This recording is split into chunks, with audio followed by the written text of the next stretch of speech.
got one awesome dude with me right now, Marshall Jones. Marshall, what you been doing, buddy? Nothing lately. Nothing lately. Now, a while ago, when you come in, you told me you've been doing something. What's that? Practicing pitching. How's that been going? Not too good. Okay, so let's find out what's not too good. So what's not too good? What do you mean? Well, I can't get my aim right. Okay. So, like, what kind of area are we talking about? Like a 2x2 area? Like a 1x1? What? Well, I have this target thing, Right. and I'm trying to throw at the center of it, but the target is 2 foot long, and I keep missing it. Okay. 2 foot long? I mean wide. Oh, okay. I was fixing to say that's if you're throwing 2 foot long in the center or something, that's pretty good. So, so where did you come up with this strategy or this technique to try to do this? Was this something you made up or? Well, my buddy, we were at practice, my other game, and he said, "Give me your best pitches," and I did. Mm-hmm. But one thing I noticed is I can throw the ball good, but my aim is not good. Okay. Well, so you got some heat, but you just ain't got no aim on it, right? Yeah, Okay. Well, I've been there, done that. I remember. Let's say what grade you in right now? third. Okay, I was in the 4th grade. All right, so for some reason, this practice, I was like just nailing it. Like I could nail it right, wrong, and throw it. I don't know what happened.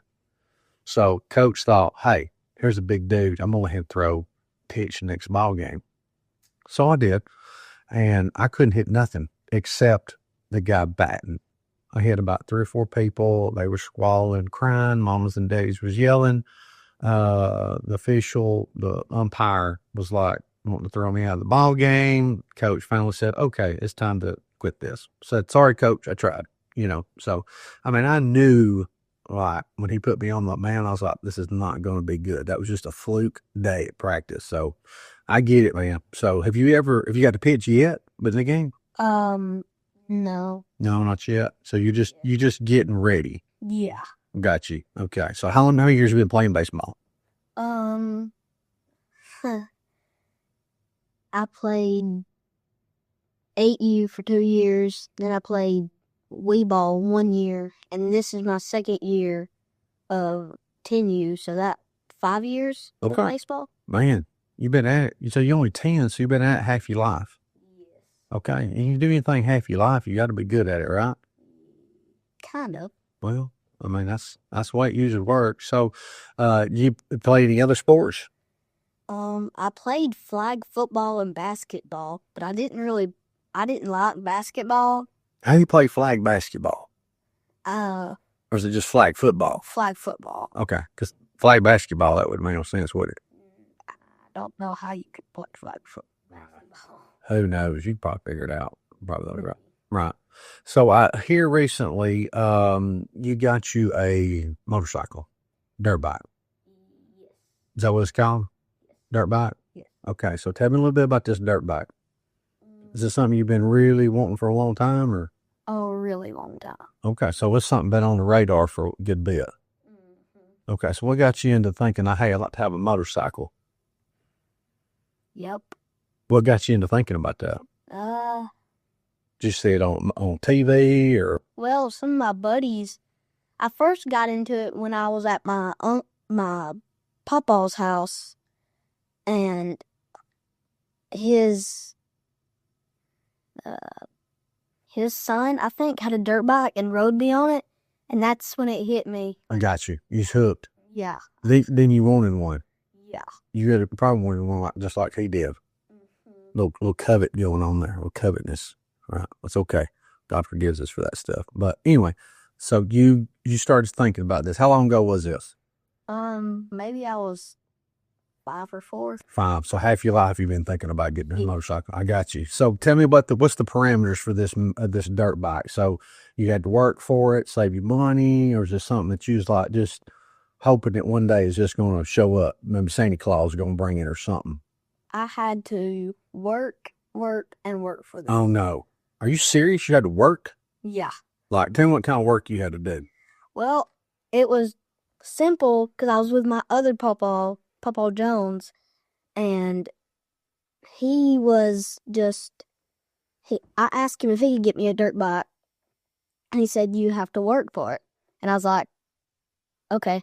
So we started out just working on churches, houses, and stuff like that. Right. And then I started raking leaves and picking up sticks.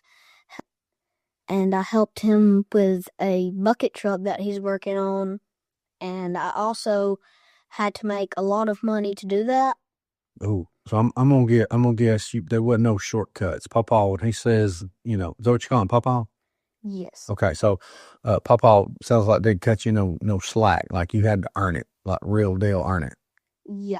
Okay. So is this a combination of where you earn some money and then you get birthday money and stuff like that? You just pull it all together? Well, I did start doing that, getting a lot of money, and ended up over the years getting like $400. But That's big money right there now, buddy. $400. yep.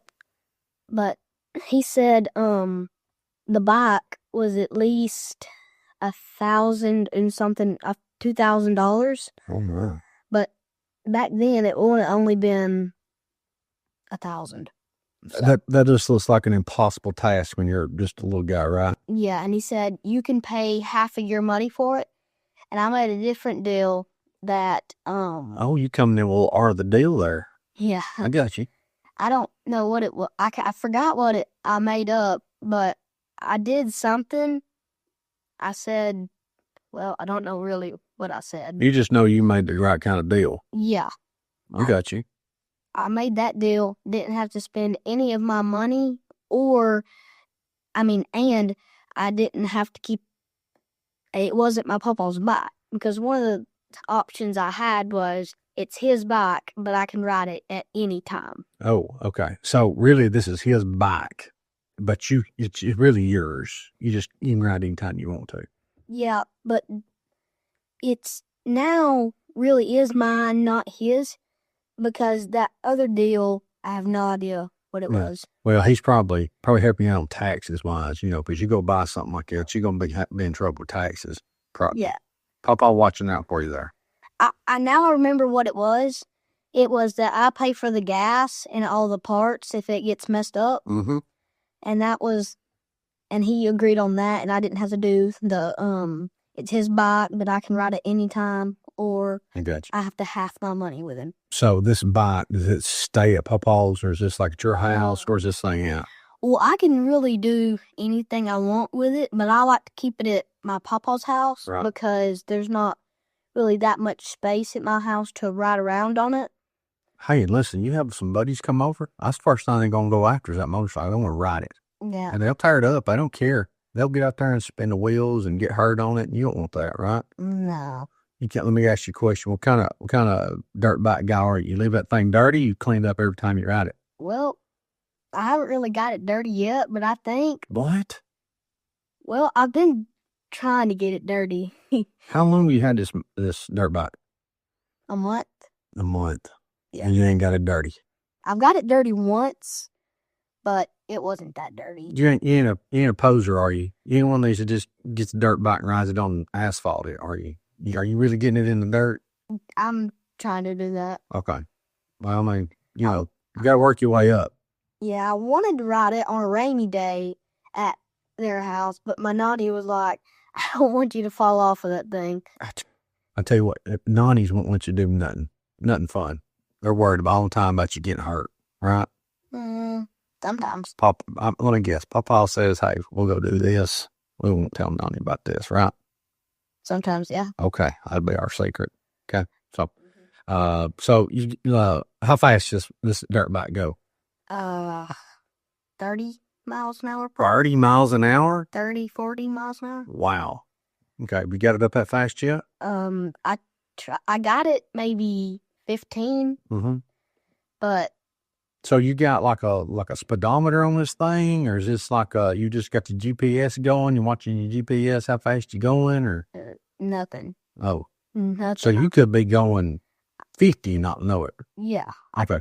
So it's just kind of the suggested top speed is like 30 something. Yeah. Okay, that's pretty fast now. I mean, you hit a brick wall going 30, that ain't going to go over too well. Yep. So you got to be careful. Okay, so sounds to me like you got a pretty thorough pawpaw. I'm sure he set you down. He said, all right, here's the rules. They go over all the rules and the safety, and I better not catch you doing this, and better not catch you doing that. Yeah, he did say I do always have to wear a helmet, and I was good with that because I don't want to fall off and bust my head open. I mean, that's common. We don't want that. We don't want that common like that happening until you busting your head open. Yeah. That's or breaking my neck, because that helmet, it comes down like half my neck, and if my neck turns that helmet, it'll stop it, and I probably won't break my neck. Well, that's my neck goes backwards or forwards. Marshall, this sounding dangerous. The more you're talking, this sounding more dangerous. You sure you should be doing this? I don't know. Listen, I've had 2 motorcycle experiences. One, I was maybe 8, 9, went to I guess a reunion or something like that, maybe a decoration thing. I asked my mom and dad, I said, hey, can I go ride the motorcycle with my cousin? They said, no. I said, you know what? You only live once. I'm going to ride that motorcycle. I shouldn't have done that. Disobeyed my mom and dad, but hey, you know what? I just had to throw caution to the wind, and I did it. We got on that motorcycle, and we rode that motorcycle up this little dirt road over I think it was over close to Mountain View Baptist Church. And we turned around and come back. I could see my parents on the porch watching. I was like, ha, look at here, we're on a motorcycle. And I was waving at them like, see, everything's okay. We're good. That motorcycle hit something. We flipped that motorcycle and had a wreck and knocked the breath out of me. You ever had that breath knocked out of you? My sister knocked the breath out of me once. It ain't a good feeling. It's not. Immediately, I was like, regret. Like, I shouldn't have done this. The other motorcycle thing was just a couple years ago. I was living in Indiana. One of the guys in my church, he fixed up motorcycles. I've always wanted a motorcycle. I still want a motorcycle. One day I will get a motorcycle, maybe. So anyway, I said, hey, Joe, I said, I want to buy one of them motorcycles. It's a little Yamaha. He fixed them up. So he said, okay. So me and Christy went over to his house. I get on that motorcycle, and you just got a clutch. And clutches, you got to watch it. Clutches, I'm still trying to figure out, because I'll drive it out in the field and then go to second gear. Yeah. And that's the most gear I'm staying on, because third and fourth, and you're like, you barely press on the gas still. You're like, it's super fast. It'll get away with you. Yeah. So anyway, I got on this thing and I crunk it up. I'm revving it. I'm like, I know what's coming.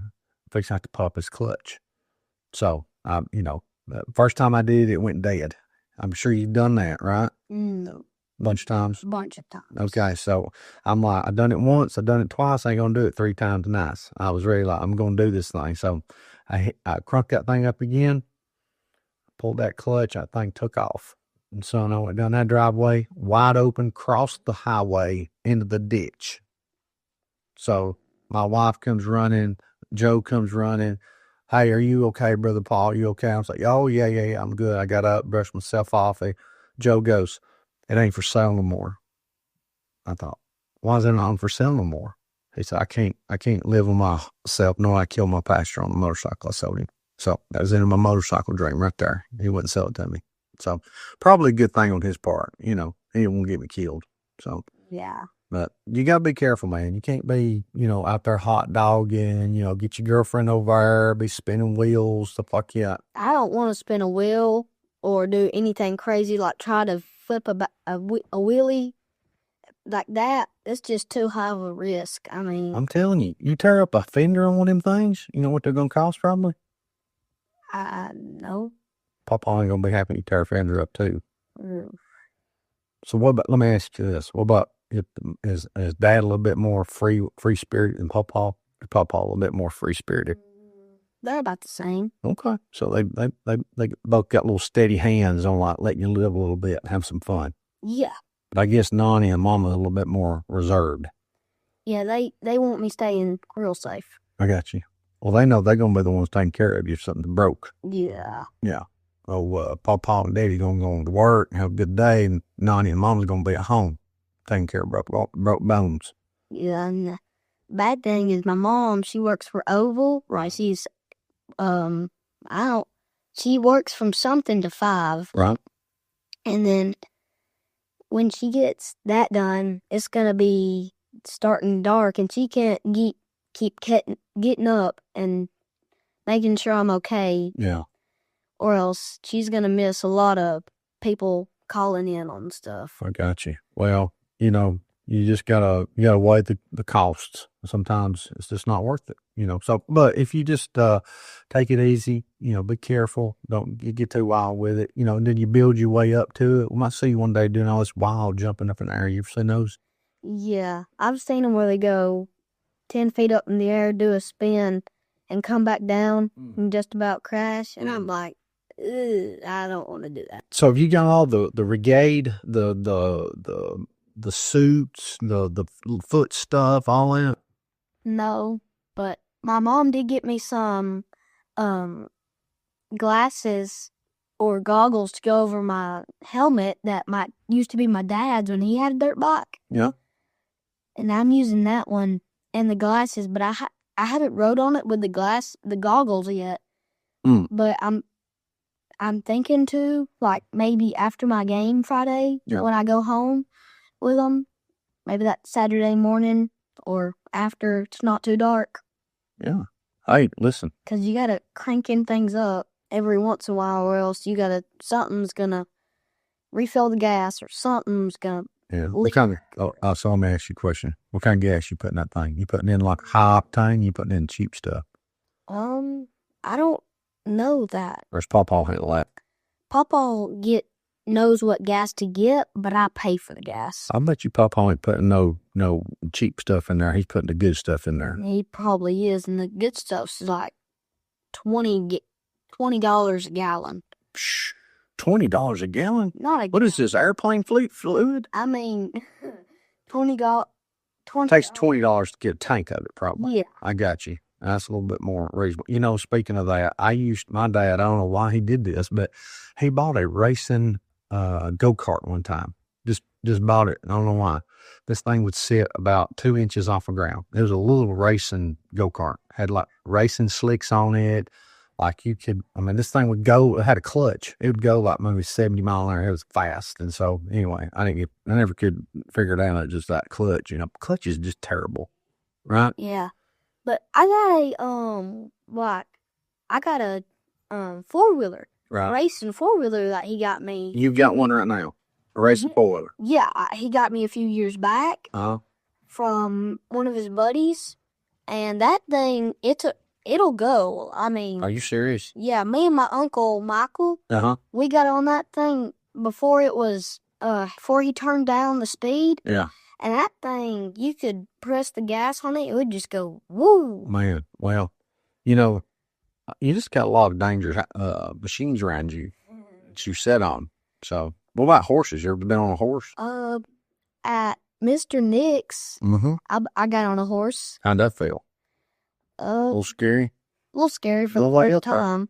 You went the way up in the air there on them things. I think I first got on it when I was 8. Yeah. Mr. Nick, pretty awesome dude, ain't he? Yeah. Yeah, he's a good dude. Miss Joby, she's awesome too. So, well, we've talked about baseball. We've talked about motorcycles. You got anything you want to talk about?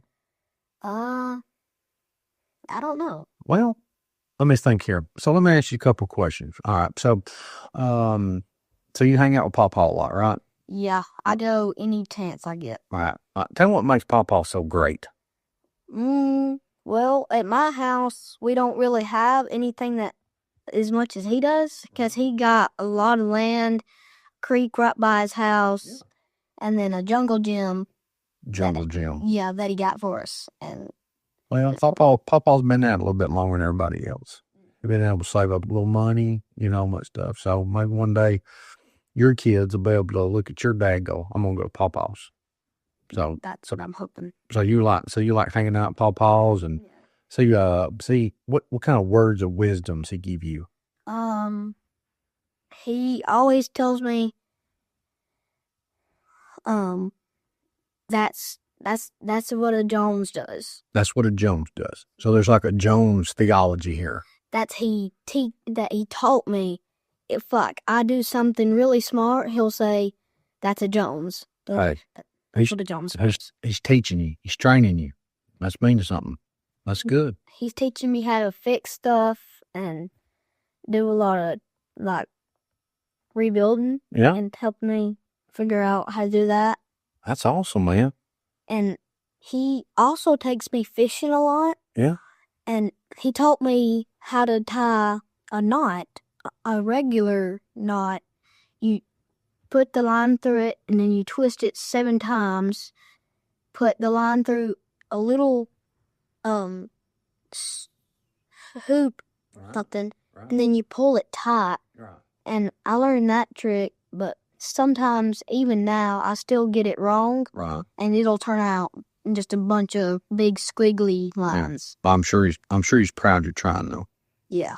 Hey, he sounds like a pretty awesome guy. You reckon he's taking any applications for any like other grandkids? Could I like join up with y'all sometime or? He'd probably be like, yeah, sure. Oh man. So you call me and you say, hey, Paul, we're gonna go fishing, and hey, Papa said you can come with us. Reckon we're gonna be all right? Yeah. Oh wow. Now you gonna show me that loop hook trick thing you just talking about? Sure. Okay. You got like fishing gear and all that stuff? Yeah. Oh man, what kind of gear you got? Well, we got. You got a rooster tail? Yeah, we got bunches of them. Oh man. You can't go fishing on a rooster tail. That's just like kind of protocol, right? Mm-hmm. I mean, we got little plastic worms probably. Yeah.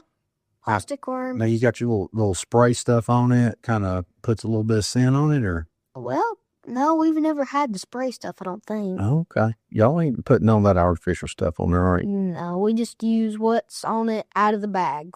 Those artificial, like, rubber worms. I got you. So what's your favorite kind of fish to fish for? Bass. Bass. Why you like bass? Well, that's the first fish that I really actually started fishing by myself with. Right. But the first fish I ever caught was a bluegill.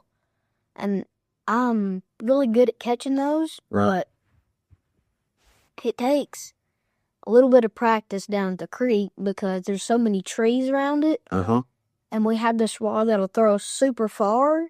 And if you barely toss it out there, it'll go to the other side.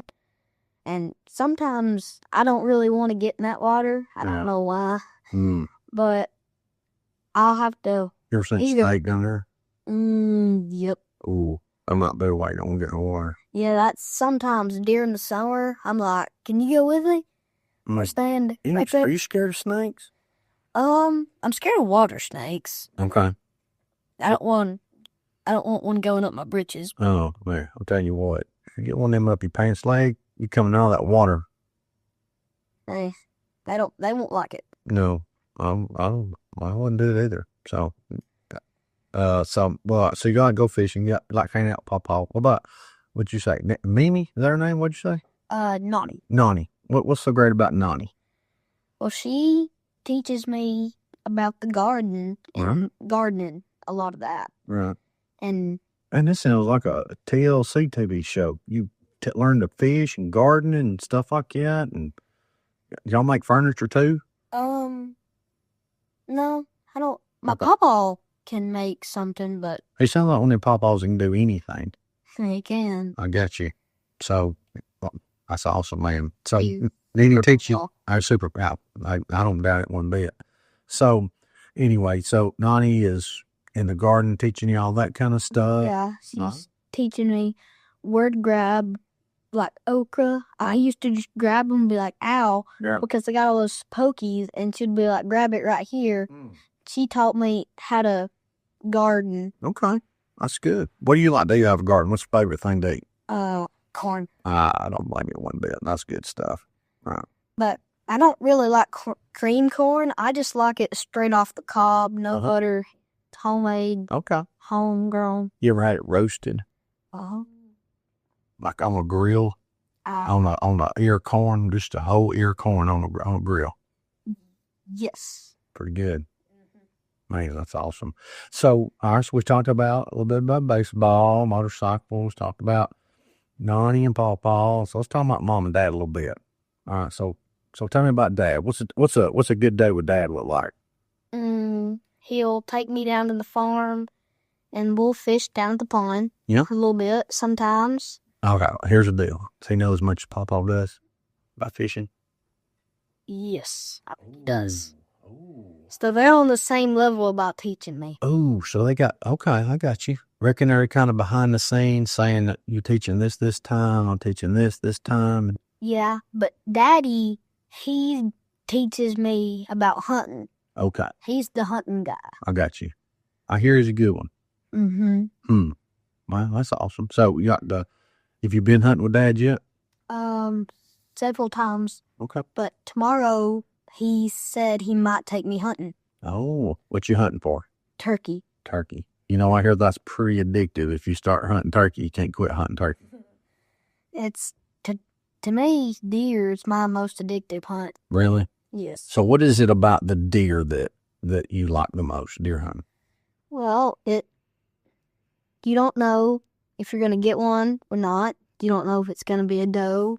You don't know if you're going to see them at all. Right. Or you're going to get just a doe or a buck. Oh, okay. Yeah, let's just roll the dice, ain't it? Okay, so Mom, tell me what you like most about Mom. If I need help with something, she'll help me with schoolwork mostly. That's right. She's pretty smart with that stuff, ain't she? Mm-hmm. Well, you know what? Little backstory here. She used to be my secretary. Secretary? Yeah, you knew that, didn't you? You used to be my secretary at church. Oh, yeah. Yeah. Mm-hmm. She kept me straight. Now you keep me straight. You pretty smart person. So I know she's top of the notch. Mm-hmm. She's the top of the notch about homeschool. She taught me homeschool once, and then, I've been wanting to do homeschool a lot. Right. But she said we'll do it if Rick can learn how to read. Okay. So what is it about the homeschool that draws you to that? Well, waking up at 6 o'clock in the mornings. Yeah. Well, you can do that at school, though. Yeah. But you want to wake up at 6 o'clock and do what you want to do. Well, I want to wake up at 8 o'clock and not 6 o'clock. Oh, man. Oh, no, you're getting a little lazy now. You're getting later in the day. But sometimes when Dad takes me hunting, I'll be the first one to ever wake up. Oh. I'll just because you're excited? 4 o'clock in the morning, I'll be wide awake. Okay. And then at school days, I'm just like, huh? Well, who wants to go to school, right? 4 hours of school, that's all you need. Don't need 8 hours every day. It gets a little tiring, don't it? Yes. That reading and that writing, that's a little overkill, ain't it? Mm-hmm. Well, but it's important. You got to have it a little bit. Yeah. So, like, you get up on hunting morning real early. I guess you think about it all night. You go to bed, you thinking about it, all excited, ain't you? Mm-hmm. I used to do that all the time. My dad get his work, would have a trip party to Lake Weenie. Mm-hmm. And I'd lay up all night just thinking about that Lake Weenie, that boat shoot, that merry-go-round thing, and then bumper cars. I couldn't sleep. And, man, I just, all night long, I'd be dreaming about it. And I'd get up about 2 in the morning, so let's go. And they'd be like, go out to bed, we ain't going yet. So. That's me with Daddy. I'll wake up exactly 4 or a few minutes after. Yeah. And Dad'll still be asleep, and I'll be like, Dad, wake up. Yeah. What does he say? He's like, all right. Go get your hunting stuff on, and then I'll get my hunting stuff on. I come in there to check on him. Sleeping, eh? Sometimes. Oh, gosh, that's old. Every time old Dad says, go do that, give me a minute rest, and you're about to sleep. Yeah. So your dad is a policeman. Mm-hmm. What do you think about that? I like that because it's interesting, and I want to be a policeman too because I love to shoot guns. Not that I want to shoot anybody. Well, no, who wants to, right? I don't want to shoot nobody. Well, let's just set the record straight. You're going to shoot nobody. Nobody unless I literally have to. Yeah, it's an emergency. Yeah. Like somebody's life's in danger. Yeah, they're trying to pull a knife out or something like that. Yeah, you can't play games with that stuff. I won't pull the trigger, but I'll just point the gun at them. Yeah. I know you mean business. Yeah. You got to bluff them. Yeah, because if they're trying to hurt my friend, I don't want to have to lose my best buddy. Oh, no. And the police station sure doesn't want to be losing a policeman. Mm-mm. You might have to learn a little jujitsu, how to wrestle them a little bit. Yeah. You know what I've always wondered? Here's the thing. Why don't they teach policemen to do one of the most effective tools of probably subduing anybody? You know what I think it is? Wrestling?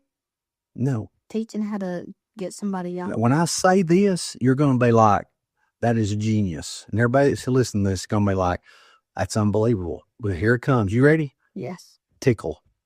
Tickle? Tickle. What do you do when you get tickled? I drop to the ground and start laughing. Exactly. See, nobody wants a yelling, screaming criminal. They'd rather have one on the ground laughing and giggling, right? Yeah. I'm telling you, tickling people will put them down on the ground. I mean, if you tickled me right now, I'd be like, no good whatsoever. So, might talk to Dad about that. So, Dad, you don't think about tickling them next time. Mm-hmm. So, some of them are tickled up under the armpits or whatever, and, But you got to watch out for them if you do that, because they'll be like trying to punch you, trying to get you off of them, and all that. Well, you got to tickle them hard. Yeah, you got to get around them and tickle them. That's right. I mean, I think it's for, go home and try that on Red. I've done that a bunch of times, and when he's mad at me, he's trying to hit me. Yeah. I'll just get him, and he'll start dropping down to the ground, giggling, laughing. Miss Christie, she can't handle being tickled. Like, she gets on me sometimes about not doing what I'm supposed to be doing. She keeps me straight. Sometimes I'll just tickle her feet, and she can't handle it. She just freaks out. So I'm telling you, man, the tickle, they have a tickle training down there at the Fort Payne Police Department. So that sounds like a good idea. I'm telling you, I'm going to tell you something, Marshall. They don't know, but I got a lot of good ideas up here. I mean, so, all right. So let me ask you another thing here. So you go to church at Antioch Baptist Church. Yes. What do you think about that? I like Antioch a bunch, mostly because I know a lot of people there, and I'm not going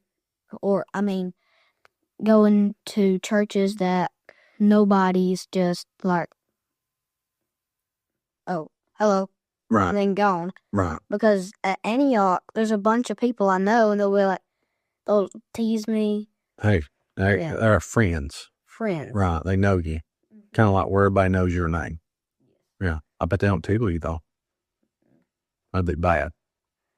If I drop down tickling in the church, I'd probably get some people I don't know looking at me. Yeah. Thinking I might think a little crazy. Yeah. Well, that's what it goes. So you like Antioch, and so what's your favorite? What do you think your favorite thing about Antioch? About going to, well, not just Antioch, but what's your favorite thing about going to church?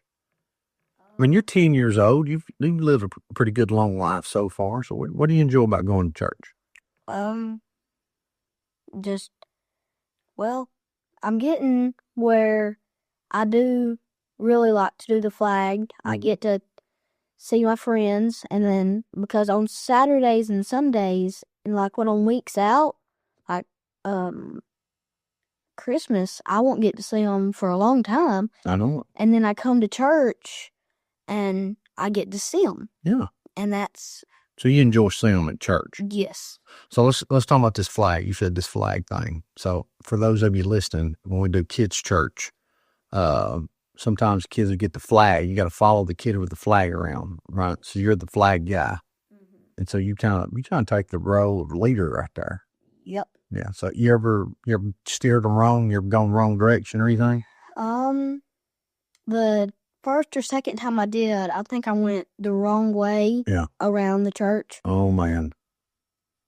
And the girl, it was Margaret. Okay. And she told me the other way to go. And now I keep going that way every time I do it.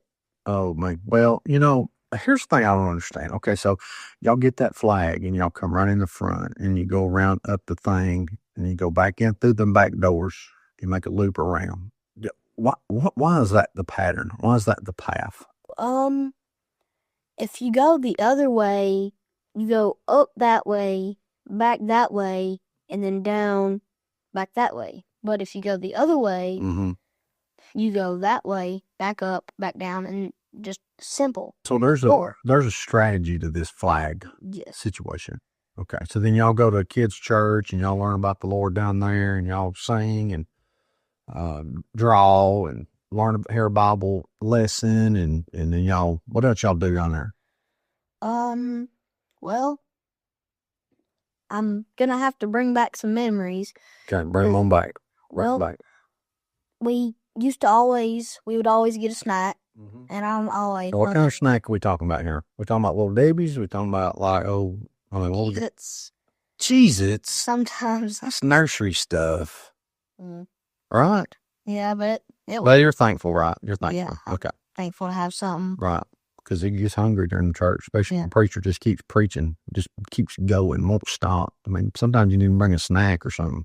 Yeah, and sometimes Mom doesn't have a stack, and I'm just like, no. Okay, listen. Let me give you a little info here. I guarantee you, Mom got a snack in her purse somewhere. She's just not sharing it with you. Yeah. Yeah, she hanging on for herself. One time at church, I was like, Mom, you got anything? She's like, no. And then, I don't need, you don't need anything. She and Fib in the church Lord's house, did she? Well, Mom. She told me a few minutes or maybe 20 minutes later, I looked over and she was eating the mini pack of Cheez-Its. So I stared at her the whole time. I'm telling you what, I bet she was convicted though. I bet she thought, here's my son, he's watching me eat these Cheez-Its. And I thought we didn't have any. She just went into self-preservation mode. It must have been one of them sermons where I was just kept preaching, wasn't going to quit preaching. Yeah, that was one time. I don't know why, but it felt like it was a 5-hour-long church, and then all the other days I'm. All right, Marshall. Let's not. So short. Okay. Oh, some services seem short and some seem long, right? Yeah, but that. Why do you think the ones that seem long? I mean. Well, let's be honest. Is it sometimes a little boring? Sometimes I'm not really paying that much of attention. Right. And it seems a little long, but when I am, it seems like boom, and I'm like, it's church over. Yeah, that's quick. Yeah, listen, I can admit it. I get a little sidetracked sometimes when I'm preaching. I can be a little boring every so often.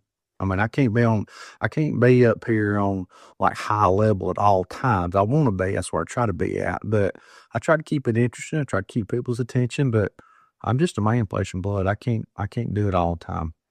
Yeah. I ain't no George Jones. I can't keep them up all the time. The thing about liking to come to Antioch is that when you preach, there's always something funny. Something funny. Or, like a story or something like that. Yes, yeah. A story. So you're listening. You hear that, right? Yes. See, that's what I do that. I want everybody to pay attention. I want them to, every so often, I'll come in there with a little something at the corner, like get people's attention. They'll wake up and they'll listen to me a little bit. Yes. I try not to get too crazy with it, though. Yeah. I try to tell real stories, real life stories that I get into.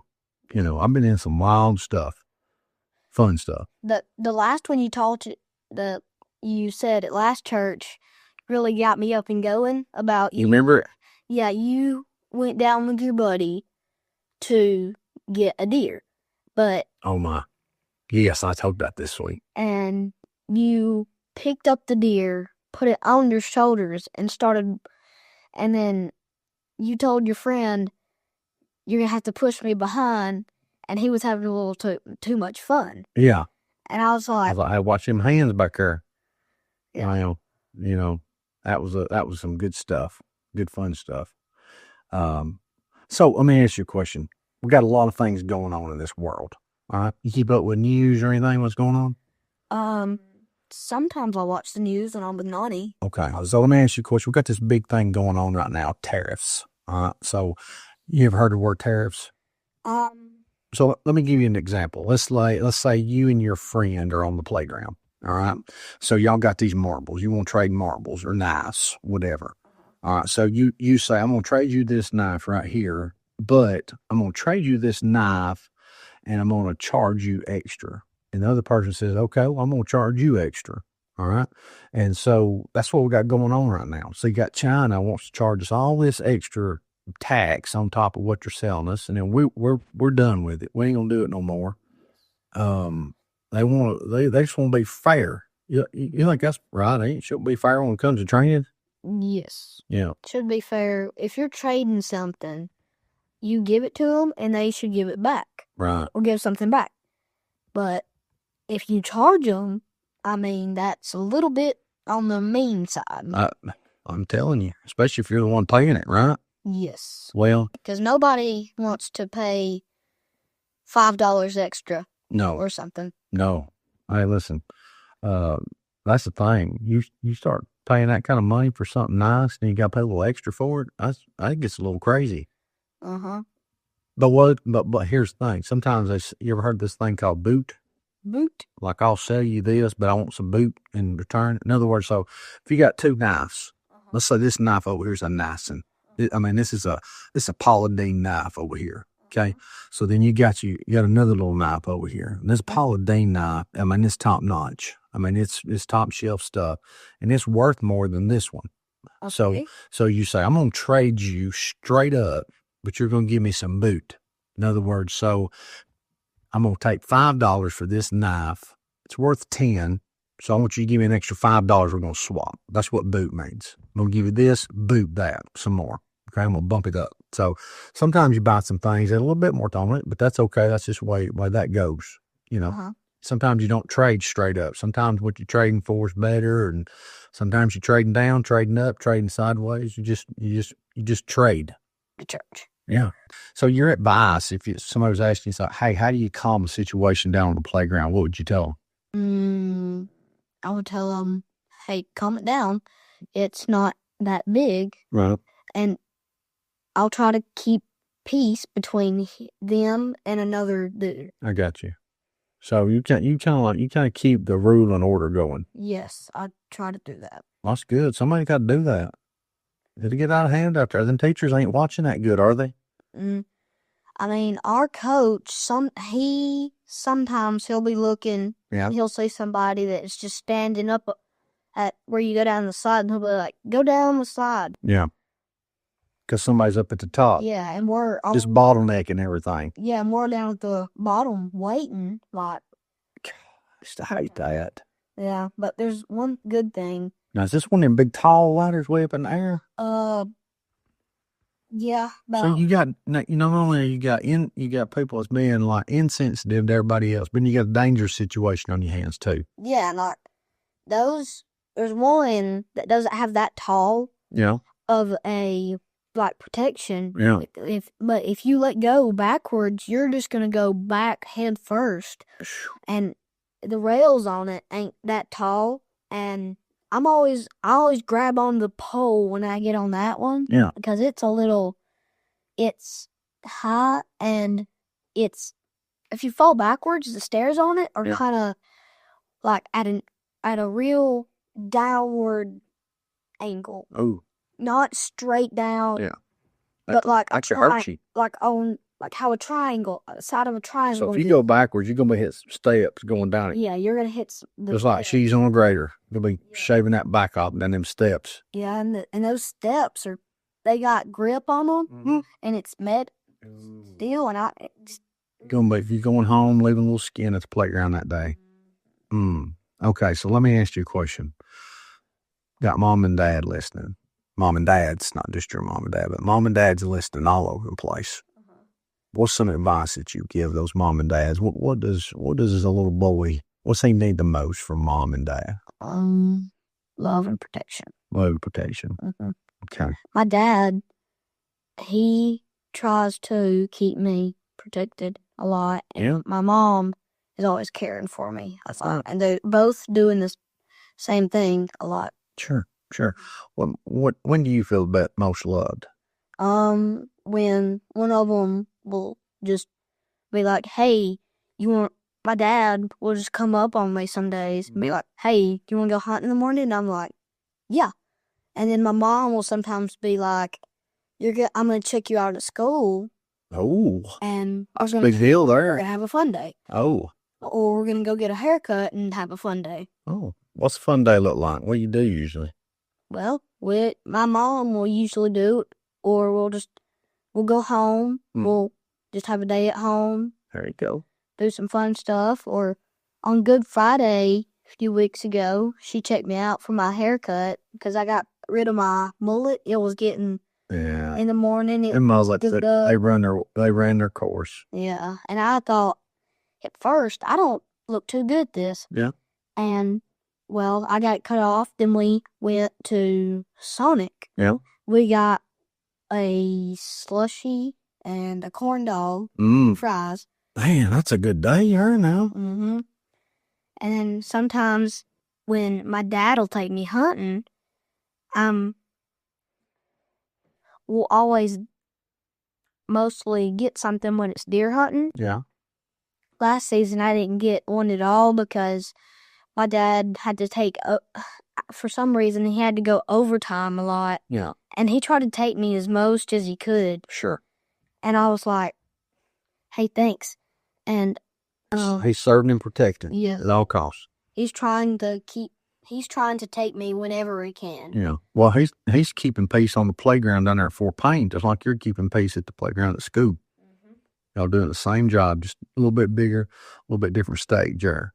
So you feel most love when they do that. So what do you think most, you 10 years old, you've lived a long life.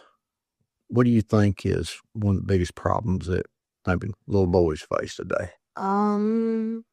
YouTube. It's got a lot. I'll go watch it sometimes and there'll be stuff just not nice stuff. No. Dirty. Oh my. Bad stuff. Yeah, you gotta stay away from that. Yeah, and I'm always trying to watch the Royalty Family or Kendall Gray. I've never heard of her. Kendall Gray, he's actually a boy. Oh, he's a boy, okay. Yes. And he does a lot of hunting and fishing. Okay. And like catch and cook survival. Yeah. And he never says a bad word. All right, okay, good. And I found a new guy that's always fishing. Yeah. I haven't heard him say a bad word yet. Okay. Well, that's good. Well, you know what? That's a great thing. You gotta keep your head on a swivel though when you're on that YouTube, because you never know what's gonna pop up any minute. Yeah. So you just gotta be careful with it. Mm-hmm. Well, Marshall, man, this has been great. I've enjoyed this. I think it's been great. We've learned about baseball, dirt bikes, Paw, and Nani, and Mom, Dad, church. Anything else we need to talk about, you think? Fixing to be summertime. Oh, wait. There is a few things that I want to do at summer. What's that? I want to spend a lot of times with Mason Trader, learn a lot more about baseball, and try to get in the infield. Oh, okay. You want to be on a big dance, a stage. Yes, I want to try and be on the infield instead of outfield. Yeah. And I was on the infield at third base. I caught the ball, had my glove down where the part that opens up, that just got like a big oval shape under it. Yeah. And the ball rolled up that part, come up my arm, and hit me in the chin. And I was like, it hurt. Did you cry? You won't cry? I cried a little. Oh, that's the worst. When you don't want to cry, but you gotta let it out. Yeah. My lip, it got bitten by that ball, and it was a fast one. Did you do the lip quiver? Trying to hold it back, but it's coming out. You just, the lip was quivering a little bit. I got you. My coaches come over there to see if I was okay, and they said, "You're all right." And I come in, and somebody else went out. You ever just want to look at them coaches when I say, "You all right?" Go, "No, I ain't. I ain't all right. I'm bleeding. I'm hurting right here. I ain't okay." Yeah, sometimes. My coaches now, I used to have a coach. I liked him a lot. Yeah. But sometimes he was my coach that actually helped me with my chin. They come over, they lifted my chin down, so I was okay. Wasn't bleeding or nothing. Yeah. But they were like, "Hey, you okay?" And I was like, "Yeah." They pushed you. Yeah, and they were like, "Can you stay out in the field?" And That's I was good like, coach right there now. yes. And I have another great coach. Yeah. And I like him a lot because he doesn't scream at us. Yeah. Barely at all. You don't like getting screamed at, do you? No. Nobody likes getting screamed at. No. Right? Especially like when I get screamed at, Yeah. I kind of just freeze. Panic. Yeah. I do it too. I get, even today, somebody starts yelling and screaming at me, I start panicking. I'm like, who am I fixing to fight here? I'm trying to think last time I got yelled at or screamed at. It's been a while, but I think I had a man got mad at me about something. I don't remember what it was, but he got up in my grill and he was checking the bugs on my grill. So I was like, hey man, I can't handle this. I'm fixing fight or flight. Yeah. Sometimes that'll happen and it's like a boiling pot. Yeah. Once it's like barely, and then it'll start bubbling, bubbling. And it'll look like when a waterfall goes down, it'll start turning steamy. Yeah, real steamy. So you get a little man, get hot, and you better do something because it's fixing to go off. Like a boiling pot about to boil some potatoes. Yeah. And you just keep getting hotter and hotter and hotter. Absolutely. And then it's like you got to be careful. It'll get out of hand, don't you? You pick it up, it'll splash, and then that's when you let it out. Did we just talk about getting angry? Or did we go boil potatoes here? Both. You got a little descriptive there with the boiling pot thing. So that's like kind of how you feel on the inside. You get mad, it's like boiling water. Yeah. Don't let it get out on everybody. That's your story there. That's the moral of the story. Don't let your anger boil up and get out on everybody. Yes. Try to do exactly what Jesus did. Keep it down. That's right. And Jesus kept it down, that's for sure. He tried to keep it down, and he did. Yeah. Because he's the savior of the world. That's right. When you're the savior of the world, that's a lot of responsibility on you right there. You can't blow it at recess. Yes. And I bet when he was a kid, he didn't get in fights. He didn't know. He didn't sin. No. Never sinned. Never. I know he never did one single sin. No. Because he was God's son. That's right. Sinless lamb. You don't see lambs out here tearing stuff up. No. The only time I've seen a lamb tear something up is when it was scared and running around. Well, Jesus ain't your own lamb. Yes, he is. He's the perfect Lamb of God. Yes. Yep. He see, the Bible don't tell us a whole lot about his when he's young, except when he was 12 years old. You know, his parents looked around and thought, where's he at? He ain't here. Where's he at? Kind of like, hiding the clothes at the store. He's hiding from us. And they couldn't find him. They went back, so I found him at the temple. You heard that story?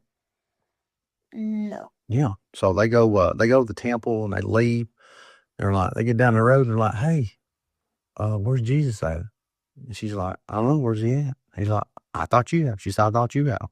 So we're like, we gotta go back and find this Jesus. We got the savior of the world on our hands here. We can't just lose him, don't know where he's at. So they go back and guess where they find him? At the temple. That's right, at the temple. He's learning about God. And they asked him, so where have you been at? He goes, you don't know I'll be about my Father's business? You don't know I'll be here at the church, I'll be here doing stuff, learning about God. So if Jesus goes to church, don't we need to go? Yeah. Absolutely. He's learning about God. We're going to learn about God too. Mm-hmm. But he's perfect. He's a sinless. He's the savior of the world. He can be anybody's savior if they'll call out to him. Yeah. I mean, if somebody let Jesus into their heart, I bet they'll be a bunch nicer. Oh, yeah. I think I told somebody about Jesus, and then a few weeks later, they started being nicer to me. Yeah. And well, there you go. Jesus makes a difference, right? And I try to do exactly what Jesus said. It says in the Bible, try to make people believe in Jesus. Yeah. Something. Tell them about Jesus. Tell them about how much he loves them and cares about them and how he can change their life. They give their life to him. And there's one guy, at school, and I'm like, you know, God is real. Yeah. He ain't gonna. God ain't. God is real. He's not no fake idol like his.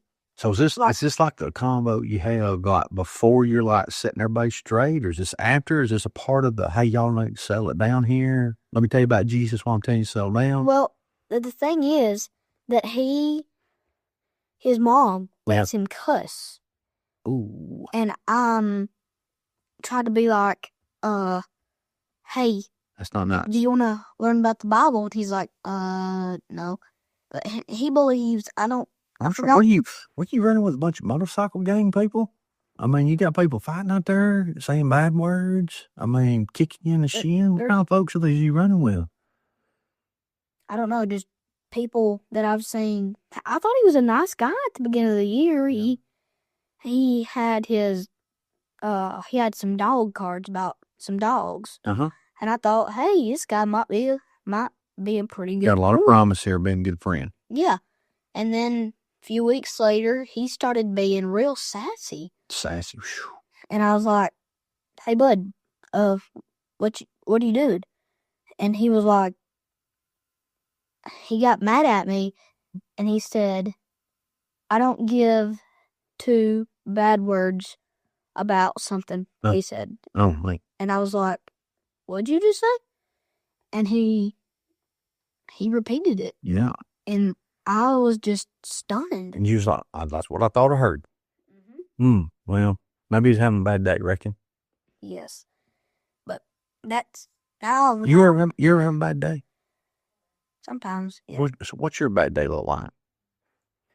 At school, and I don't know, and I get embarrassed, and I get in trouble because, and just a few days ago, I was at school in the gym, and coach got my name wrong, and I was looking around, and I was like, and he come up to me and got in my face, and I was like, he said, were you standing up? And I was like, yes. And he said, have you done your jumping jacks yet? 10 jumping jacks. I was like, not yet, because I didn't know he was talking to me. Oh, a little misunderstanding there. Yes. Okay. And he, got in my face, and everybody else was done, and I had to do them in front of the whole, where the boys were, and had to do them. Right. So I got a hold of you. Yes. So here, what we do in those situations? We had a bad day. The boss got on to us. Things didn't go right. Misunderstanding. We don't give up though, do we? No. We just go, hey, you know what? They had a bad day. I had a bad day, and we're just gonna forget about it and say, hey, coach, it's okay. You just don't give up on me. That's my thing. That's what I like. So somebody gets up all on me about something, gets all hot on me, I just try to say, hey, don't give up on me. I'm trying. I try to not be so angry about that stuff, but it makes me angry because it also makes me sad. Yeah. And I get it. I get it, man. I get it. You know what, though? You take all that stuff and you learn from it, right? You learn. You let the burn, and then you get to learn. You're right. That happens a lot. Yeah, right. Let me ask you a question. This is, what would you do? What would Marshall do? Questions. Okay. You ready? Yes. You're going into McDonald's. You see somebody buying a Happy Meal. Okay. So they get the Happy Meal, and somebody takes the Happy Meal from them. It's the very last Happy Meal. What would you do? I would, if I was in the line about to get my order, I would say, can you please hold on to my order? I need to go help this person. Okay. So I would go park my car. I would go to the person who stole the Happy Meal and be like, yeah, I will give you the money for that Happy Meal if you give him back that Happy Meal. Okay, so you get involved. And not get any people in a fight. I got you. All right, so let's say here's the next scenario. You got something going on. All right, you got to get over to Pawpaw's. Yes. I don't know what's going on, but it's important. So important. The only way you're gonna get over there is you're gonna drive a car. Okay. What would you do? Would you get in the car and drive it? Or would you be like, I just can't do it? I would, like, if I was old enough to drive it? No, like right now. I would. You think you could drive a car right now? I mean, my papa, he told me how to drive a truck. Yeah. And I do know how, but I would be like, I gotta ask somebody before I drive this thing. Yeah. What if it's an emergency? Just an emergency. Still, You don't want to break the law. I don't want to break the law. Your dad's a policeman. He'd be in trouble. Yes. Yeah. I would get in super big trouble for just leaving in the truck. Yeah. And going down the road, and I would have to find something to sit on so I could see. Oh, yeah, definitely. Listen, I remember when I was about 12, I'd drive my dad's truck around town. I'd sneak out and drive it, learn how to drive it. Probably shouldn't have done that, but I did it. So let me see here. Let's say your mom makes something for supper, and you don't like it. What do you do? Well, this has happened before, and I was like, Mom, I don't like this. It doesn't. You said it? I was like, can I have something else? She was like, no, you're gonna eat that. And I was like, That's the old school mom right now. And I was like, Mom, can I please fix a sandwich? And she said, if you don't eat that, yeah, you ain't. I'm afraid what's fixing to come here. If you don't eat that, you don't go to bed until you eat all your food. Oh. And I just stood there staring at it. Gosh. My dad finally got onto me and said, you know how bad that makes Mom feel? Yeah. And I was like, there's old Dad. He brought it right down to where it needed to be at. I bet old Dad got in trouble too. Listen, I used to tell my boys all the time, I'd say, listen, why you getting me in trouble? You know, we're supposed to be a team here, and you acting like this, and our mama's all over me. Guys, I mean, that's all going to roll down on y'all. You get me in trouble, then y'all going to be in trouble.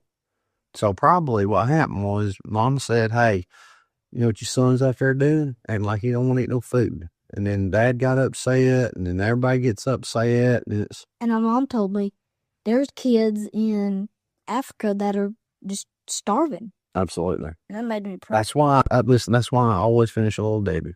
I know people are starving everyone. I'm going to finish that thing. So, well, Marshall, man, this has been so great. I've had a good time. We're going to do this again sometime. Okay. Will that be all right with you? Definitely. Okay. Well, I'd love to do this again. Man, we'll talk more about it. Maybe we'll come back and you tell me about that time that hook up again. You know, get it figured out and tell me about some hunting, some stuff like that. And we'll get some things figured out, okay? Okay. All right, buddy. See you later. Over and out.